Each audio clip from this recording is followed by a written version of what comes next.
जय हिंद। आज हम पढ़ेंगे राजपूत काल, राजपूतों की उत्पत्ति कैसे हुई, ये सब। तो राजपूत जो है, राजपूत काल ये सिर्फ यूपी ट्रिपल एस सी पेट के लिए है, क्योंकि यूपी ट्रिपल एस सी पेट का सिलेबस इतना हाई लेवल का नहीं है, तो उसी को ध्यान में रखते हुए ये सिर्फ यूपी ट्रिपल एस सी पेट के लिए है। तो सबसे पहले बात कर लेते हैं राजपूत कौन थे। तो राजपूत को 7वीं सदी से प्रारंभ होता है राजपूत काल, ठीक है। और राजपूत कौन थे, तो राजपूतों के दो उत्पत्ति के सिद्धांत हैं। एक है देसी उत्पत्ति का सिद्धांत और एक है विदेशी उत्पत्ति का सिद्धांत, ठीक है। तो देसी उत्पत्ति का जो मत था उसे गौरीशंकर ओझा और सीवी वैद्य मानते हैं, ठीक है। और विदेशी उत्पत्ति का मत है उसे कर्नल तार, आरजी भंडारकर और कनिंघम मानते हैं। सर अलेक्जेंडर कनिंघम जो थे भारतीय पुरातत्व सर्वेक्षण विभाग के जनक थे।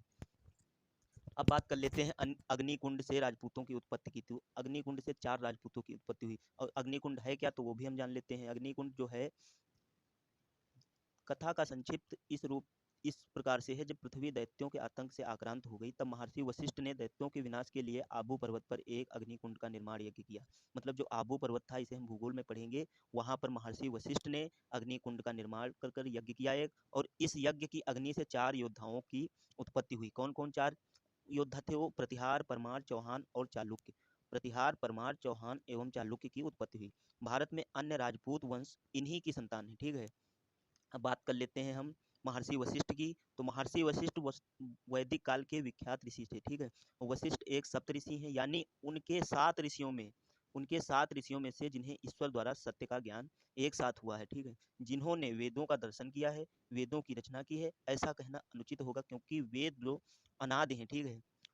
उनकी पत्नी जो है अरुंधति है, वह योग वशिष्ठ राम के गुरु हैं। मतलब भगवान जो राम थे, वशिष्ठ उनके गुरु हैं। और इन्हें हम वैदिक काल में पढ़ेंगे।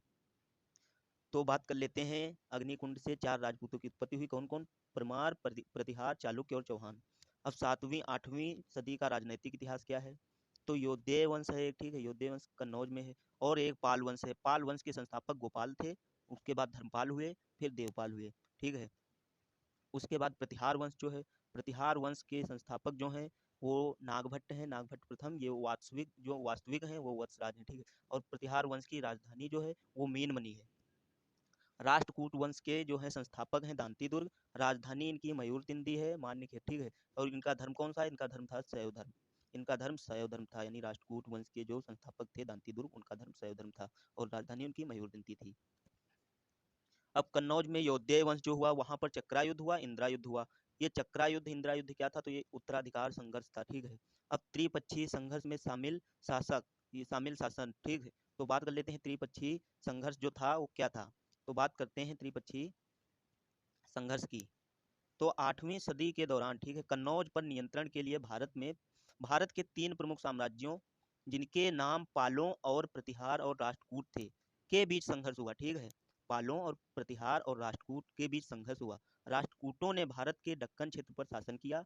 इन तीन राजवंशों के बीच कन्नौज पर नियंत्रण के लिए संघर्ष हुआ, ठीक है। भारतीय इतिहास में इसे त्रिपक्षीय संघर्ष के रूप में जाना जाता है। तो ये जो प्रतिहार वंश, पाल वंश, राष्ट्रकूट वंश था, ये त्रिपक्षीय संघर्ष में शामिल था, ठीक है। तो प्रतिहार वंश के जो थे पहले, प्रतिहार वंश के तो वत्सराज, और पाल वंश के धर्मपाल और ध्रुव ध्रुव जो थे वो राष्ट्रकूट वंश थे। ये प्रथम राजा हैं जिसने उत्तर भारत में हस्तक्षेप किया था, ध्रुव ने।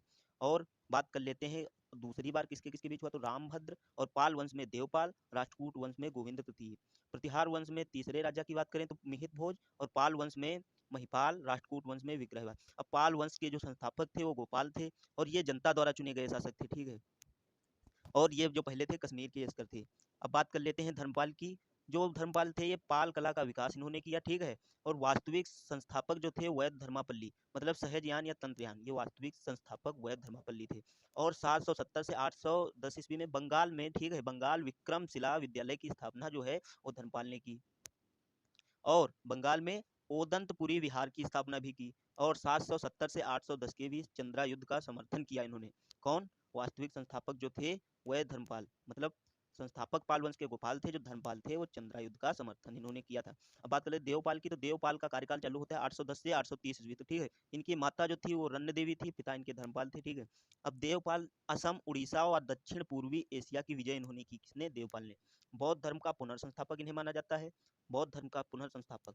और देवपाल के समय नालंदा में शैलेंद्र वंशी शासक बालपुत्र देव ने विहार की स्थापना की। मतलब देवपाल के समय में नालंदा में शैलेंद्र वंशी जो शासक थे बालपुत्र देव, उन्होंने विहार का निर्माण करवाया। और मदन पाल जो थे पाल वंश के अंतिम शासक थे। अब बात कर लेते हैं राजपूत कालीन समाज एवं संस्कृति की। तो समाज जो था वो पितृसत्तात्मक था। समाज का स्वरूप जो था वो पितृसत्तात्मक था। और स्त्रीकरण जो थी वो वर्ण व्यवस्था जाति उपजातियों के रूप में बटी हुई थी। वर्ण व्यवस्था जाति एवं उपजातियों के रूप में बटी हुई थी। और इसी काल में हमें राजपूत काल में जाति और उपजातियों का कठोरतम स्वरूप देखने को मिलता है। वर्ण व्यवस्था ब्राह्मण क्षत्रिय वैश्य शूद्र, वर्ण व्यवस्था इस टाइप से बटी हुई थी। ब्राह्मण ब्राह्मण राजपूत काल में कृषि कर सकते थे, सलाह भी दे सकते थे और यज्ञ कर सकते थे, ठीक है। और क्षत्रियों का काम था सिर्फ जनता की रक्षा करना। और वैश्य जो थे वो कृषि और व्यापार वाणिज्य करते थे वैश्य, और शूद्र केवल कृषि करते थे। अब वैश्यों की जो थी आर्थिक एवं सामाजिक स्थिति में सुधार नहीं आया। फिर इनकी जो आर्थिक एवं सामाजिक स्थिति थी 11वीं 12वीं में व्यापार वाणिज्य की वृद्धि हुई, आर्थिक संपन्न हो गए वैश्य, और वैश्य जो थे सामंत एवं जमींदार हो गए। अब समाज में स्त्री दशा क्या थी? राजपूत काल में समाज में जो स्त्री दशा थी वो क्या थी?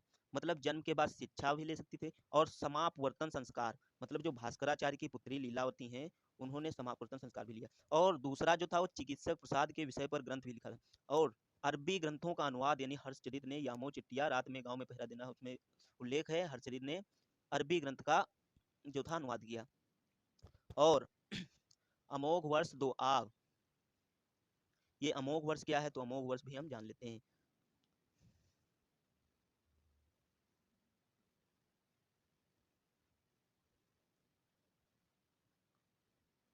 अमोघ वर्ष जो था वो नृपतुंग या अमोघ वर्ष प्रथम भारत के राष्ट्रकूट वंश के महानतम शासक थे, ठीक है। अमोघ वर्ष नृपतुंग और या अमोघ वर्ष प्रथम भारत के राष्ट्रकूट वंश के महानतम शासक थे। वे जैन धर्म के अनुयायी थे, मतलब अमोघ वर्ष का जो धर्म था वो जैन धर्म था। इतिहासकारों ने उन्हें शांति प्रियता एवं उदारवादी धार्मिक दृष्टिकोण के लिए उन्हें सम्राट अशोक से तुलना की है, मतलब उनकी तुलना जो है सम्राट जो महान अशोक है उनसे की गई है। अब समापवर्तन में राजरी भी अमोघ वज में वैश्याओं को प्रशासन दिया गया है। अमोघ वज का मतलब अमोघ वज ने वैश्याओं को प्रशासन दिया। वैश्याओं को प्रशासन मतलब गुप्तचर के रूप में। अब गुप्तचर क्या होते थे? तो गुप्तचर से राजनीतिक या अन्य प्रकार की सूचना देने वाले व्यक्ति को गुप्तचर या जासूस कहते हैं। जो वैश्याओं को था अमोघ वज ने गुप्तचर बना दिया, ठीक है। और इनके कार्य को गुप्तचर्या या गुप्तचरी कहते हैं, ठीक है। इनके द्वारा जो सूचना एकत्र की जाती है उसे आसूचना कहते हैं, गुप्तचरों द्वारा। और गुप्तचर अति प्राचीन काल से ही एक महत्वपूर्ण आवश्यकता माना जाता रहा है। अब पर्दा प्रथा की बात कर लेते हैं। पर्दा प्रथा जो है, पर्दा इसमें क्या क्या मतलब समाज में स्त्री दशा में क्या क्या है? तो इसमें है पर्दा प्रथा, पर्दा प्रथा के बाद है सती प्रथा, सती प्रथा के बाद है बाल विवाह, उसके बाद जौहर प्रथा। तो पर्दा प्रथा में मतलब जो है, पर्दा प्रथा क्या है? तो सबसे पहले हम जान लेते हैं पर्दा प्रथा क्या है। पर्दा जो है एक इस्लामी शब्द है जो अरबी भाषा में फारसी भाषा से आया है। जो पर्दा है वो इस्लामी शब्द है, ठीक। और जो अरबी भाषा में फारसी भाषा से आया है, इसका अर्थ होता है ढकना या अलग करना, ठीक है।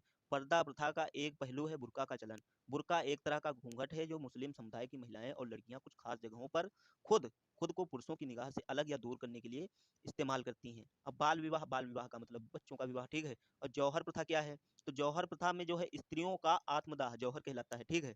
स्त्रियों का जो आत्मदाह है मतलब आत्मदाह जो जौहर कहलाता है, ठीक। जबकि पुरुष ऐसा करें तो उसे साका कहा जाता है। इन दोनों प्रथाओं में सबसे मूलभूत अंतर यह है कि हिंदू समाज में पति के नहीं रहने पर पत्नी द्वारा सती होने से लंबे अरसे तक अनिवार्य मानता रहा है। और यह प्रथा अमीर गरीब सभी तबकों में एक सी थी, मतलब जो अमीर भी थे और गरीब थे वो सब इस प्रथा को मानते थे। जबकि जौहर को मुख्य रूप से राजपुताना आन बान से जोड़ा गया है। जौहर प्रथा थी वो राजपूत काल से ही जोड़ी गई है, ठीक है। अब जान लेते हैं हम परमार वंश, ठीक है। परमार वंश जो थे पद्मगुप्त, वो नवसहसांक यष्टि जो थे पद्मगुप्त इसके रचयिता थे नवसहसांक यष्टि के, ठीक है। अब नवसहसांक यष्टि क्या था तो वो भी हम जान लेते हैं। नवसहसांक के रचयिता पद्मगुप्त थे, उनको परिमल भी कहा जाता था। पद्मगुप्त परमार जो पद्मगुप्त थे, पद्मगुप्त परमार वंश के मुंज थे, ठीक है, शासक मुंज थे। इनका कार्यकाल 992 से 998 तक, 992 से 998 के आश्रित कवि थे। अब परमार वंश में हम बात कर लें तो राजा भोज और राजा मुंज की।